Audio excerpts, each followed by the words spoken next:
What's good, everyone? This is DJ's Raw Uncut Truth, giving you the rawest content that you deservedly need, representing that raw truth. It's a family, it's life.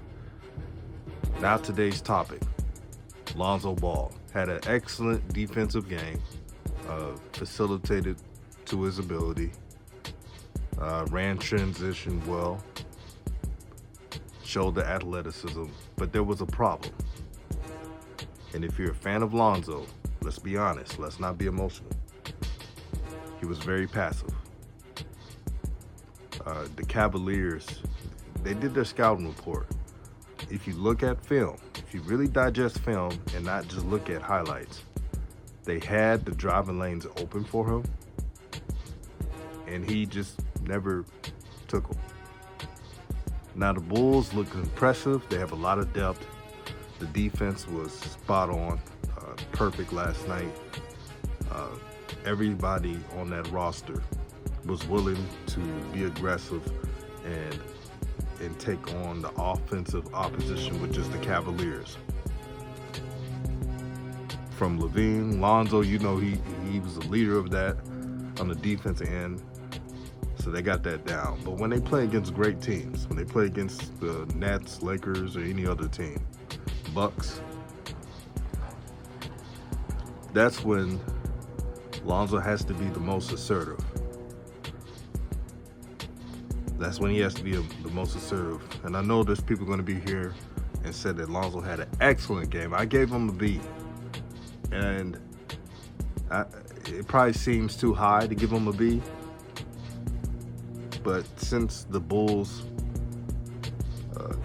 as a team, was hitting in all cylinders and destroying their opponent, I had to give him the B. That defense he played last night was top notch, and if he keeps it up, maybe Lonzo Ball could be first team all defense.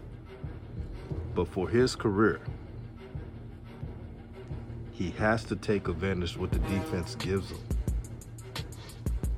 He has to. When he made his first three, I was excited. Then I was like, oh boy, is he just going to settle on threes? And he did exactly what I thought. That has to get rectified. Maybe in these next couple of games, Lonzo will mix it up, do some mid-range, do some floaters, maybe. But he's going on year 5 now. Coach Joe said it best on the stream. Maybe this is who Lonzo is. I think as a fan base, what we did wrong was try to put high expectations on him. That just really wasn't him. We seen the UCLA highlights. We watched him play in Chino Hills, and we thought that would translate to the NBA, but it hasn't. The same things I saw from the Pelicans last season, I'm seeing it now. I didn't even see a pick and roll ran. I don't really blame that on coaching. I blame that Lonzo has to take the leadership to call his number, especially when he has a defender one-on-one.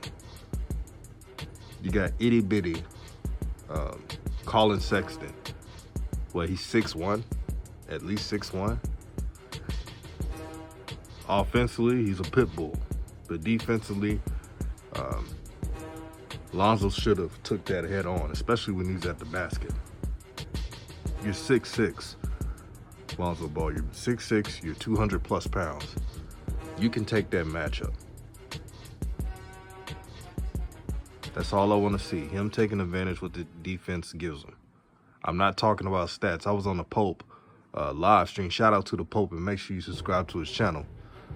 I was on this live stream. We was talking about this, and there were a couple of people in the comment section pointed out that it's not about scoring, not about stats. Not one time we brought up stats. We brought up making it easy on the whole team by him taking advantage of situations. So if a team is giving you lanes to drive, you drive it to the hole and you draw a foul. Now, he drove it to the basket that one time and draw the foul, and he's still missing on free throws. I don't want to say I don't know. I would like to say I assume that The reason why Lonzo doesn't drive it to the hole that much is due to him missing free throws a lot, and it's mentally. I've been saying it for the longest now, that the only one that can stop Zoe is Zoe. Zoe's weakness is mentally, is always mentally. When he's confident, when he sees himself as the big dog, that's when you're gonna get the best Zoe. But this is probably who he is, most likely. The point guard version of Draymond Green, which could lead you to success. Maybe that's just what the Bulls need to win in a long haul. And there's nothing wrong with that. I had to come to terms with it. I'm not mad about it. I was disappointed at first because I'm hearing the press conferences that he's get to play traditional point guard and said maybe Lonzo is going to take the next step. But I know it's preseason. They're going to say this is preseason. But what's that saying? When you see it so many times, you are who you say you are. You are who you say you are.